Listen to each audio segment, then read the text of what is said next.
खदान खदान खाली बोलते हैं। देखिए, कोयला की खदान से दरम निकलता है। कोयला की खदान में सोना चांदी निकलती है, और जो अबरख कहते हैं तो कोयले की खदान से निकलती है। कोयला तो कोयला ही है, 4 जिनिस हो गया है। कोयला की खदान से 4 जिनिस निकलता है। सोना भी वही कोयला की खदान से निकलता है, चांदी भी वही खदान से निकलती है, और अबरख भी वही खदान से निकलती है। कोयला निकल रहा है, 4 गो हो गया। हम लोगों का ये कोयला की खदान जो बनाए हैं तो क्या क्या निकलता है? कुछ तो निकलना चाहिए। हम लोगों का हीरा लाल मोती क्या निकलना चाहिए? जमा तो रहना चाहिए। कहा धरती के एक लेखा 10 बाहर 10 भीतर देखा। जैसे धरती का अंदर जो है जो जिनिस समाया हुआ है, धर नाम ये भी धरती का रूप है। अब धरती का रूप में है तो समझिए कि हमारे आप में जैसे मीरा और सेवरी जो है, इसी कोयला की खदान से राम नाम को निकालकर आज ये संसार में किसी प्रकार की भजनियाँ हैं, लेकिन उनको उन लोग का बात का अवश्य बीच में रख देते हैं। क्यों रखते हैं? अभी वह सोना चांदी का रूप में दोनों मौजूद है। भक्ति करने वाला का कभी विनाश नहीं होता। अब कहिए कि सेवरी चल गई, सेवरी नहीं गई, उसको नाम है कि नहीं? उसका नाम अमर है। हम लोग भजन में गाते हैं प्रभाती में कि अमर चीर दीजिए गुरु, या अमर चीर रहेगा, यानी ये शरीर जो हमको अमर बना दीजिए। ओढ़ने का अंबर चीर दर्शन दे हो कभी। कहते हैं कि हमको ये अंबर शरीर चाहिए, ऐसे अंबर जो है चादर चाहिए। कहते हैं कि शरीर जो है चादर रूपी शरीर अंबर होना चाहिए, जिसका विनाश नहीं होता, वह जिसका मांग करते हैं। अब भोजन करने के लिए क्या मांगे हैं? कहे कि अमृत भोजन शब्द धुनन दूध खीर है। देखिए, खीर में जो है थोड़ा सा चीनी दे देते हैं, थोड़ा चावल दे देते हैं, तो कितना सुंदर लगता है खाने। शब्द का धुनने का कहते हैं, जैसे दही का मथ लेते हैं, छाली का मथ लेते हैं, तो उसमें से घी निकल जाता है। वैसे कहते हैं कि जितना भी शब्द है सबको मथन कीजिए। धर्मशास्त्र आपको देखने के लिए नहीं बना है, उसका मथन करके रतन निकालने का लिए बतलाते हैं। शब्द को मथन कीजिएगा तो उससे रतन निकल जाएगा, और रतन निकलते निकलते अपने आप में ठहर जाइएगा कि नहीं। जो रतन धर्मशास्त्र में यानी हमारे आपका पूर्वज कहिए, ये संत महात्माओं ने उसमें लिखा हुआ है, उसी का आधार कहाँ से निकलता है? शरीर से ही सब कुछ लिखा गया है। और शरीर नहीं रहेगा तो क्या बनेगा? कुछ बनेगा? तो शरीर का अंदर जो घटा देते हैं और सारे जिनिस यही से पर्याप्त होता है।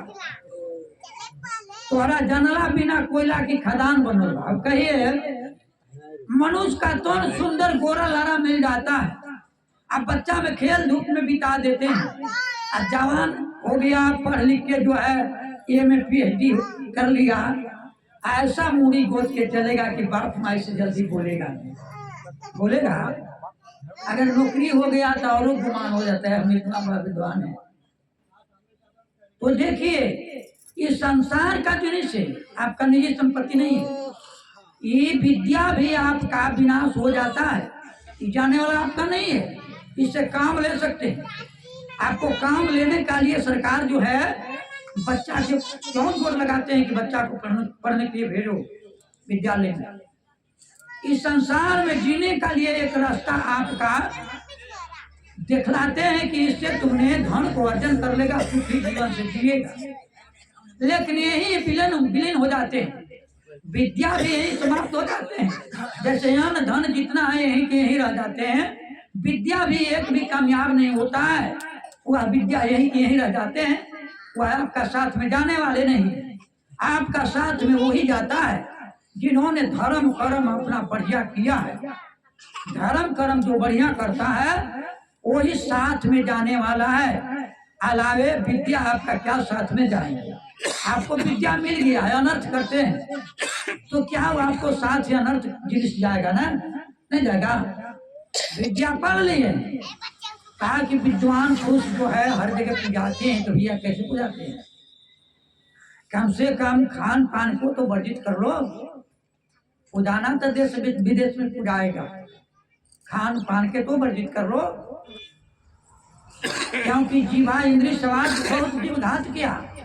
कहते कि यही दो बैरी है, हमारे आपका दुश्मन है। यह दुश्मन हर जगह जो है नीचे ठोर में डालने के लिए तैयारी रहता है। और कितनों विद्या पढ़ लिए तो क्या उससे बच सकिएगा।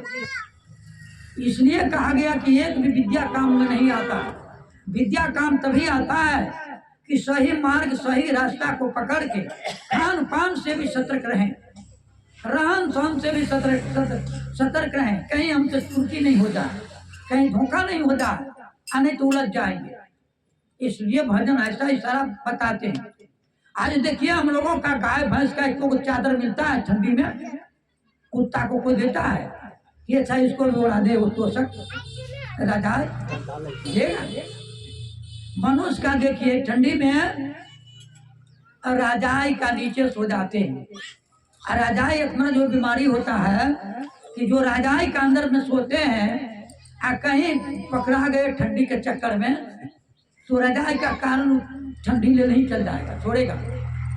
गरीब के बच्चा पूरा तरह से कुहारे कुहारे रहता है, ठंडी से लड़ता है, लड़ते लड़ते पराजय कर देता है ठंडी को। वो लड़का के कितनों ठंडी रहेगा भ्रमण करते रहेगा, प्रकृति से लड़ना पड़ता। आप लोग गए कुंभ में, लेकिन कुंभ में देखे होंगे नागा लोग क्या कपड़ा पहनते, क्या कपड़ा पहनते हैं, ठंडा है तो भी और गर्मी है तो भी वैसे रहेंगे, कपड़ा से कोई मतलब नहीं। क्योंकि समझता है कि हम लोग जो है लंगे आए हैं और लंगे रहना है। क्योंकि कपड़ा पहन के तो नहीं आए थे तो लंगे यहाँ पर देखा देखी जो कपड़ा पहन लिए। उन लोग का हिसाब होता है कि लंगे आए हैं तो हम लंगे क्यों नहीं रहेंगे। उन लोग का वो विचार है।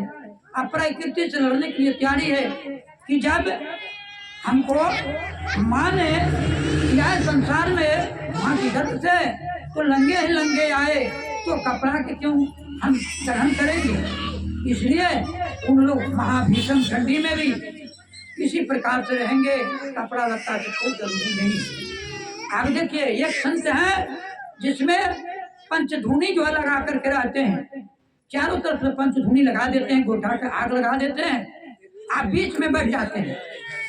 उनको अभ्यास है, महाभीषण गर्मी है तो क्या है, लेकिन वह पंचधूनी के अंदर बीच में बैठते हैं।